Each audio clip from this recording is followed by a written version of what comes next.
Quando è iniziato il lockdown, Nicola Pigozzo, titolare della pizzeria Capovolte di Padova, ha subito congelato tutte le utenze per contenere i costi delle bollette, ma ora che sta per ripartire ha chiamato per reattivare il tutto e ha fatto un'amara scoperta. Ho chiamato per dire: guardate che 300 euro di cauzione per 6 contatori sono 1800 euro, siamo in difficoltà.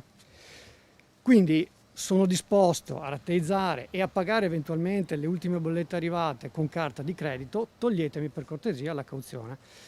La risposta, adesso io ve la faccio breve, è stata che non si può assolutamente togliere la cauzione, che dovrò pagarla con un bollettino a parte se rateizzo, quindi neanche rateizzata, con un bollettino a parte 1800 euro, e che poi mi verrà restituita nelle bollette seguenti.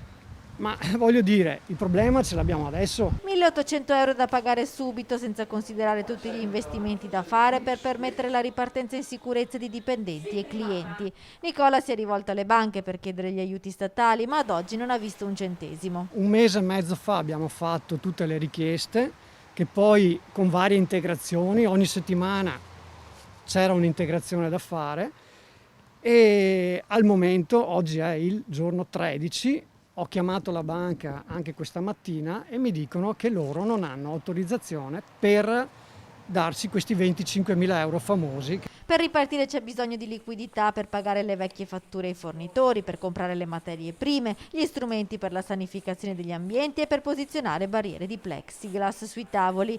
Nicola ci mostra com'è cambiato il suo locale: tavoli distanziati, totem con le indicazioni e contenitori di igienizzanti per le mani. In una sala da 90 coperti, di farne almeno 30. Da qui nascono altri problemi, perché ci avanzeranno 70 sedie. Dove le mettiamo 70 sedie? 70 sedie per tavolo. Meno coperti, meno guadagni, stesse spese di bollette, tasse e affitto, conclude amaro Nicola, che chiede alle istituzioni di comprendere le difficoltà della sua categoria. Di togliere via queste cauzioni, primo. Poi le bollette le pagheremo rateizzate. Due, che ci lasciino lavorare in un modo che si possa lavorare, cioè dovreste venire qui e capire com'è questo lavoro. Non si può fare dall'alto le leggi, le regole. E le banche che ci diano questi famosi 25.000 euro.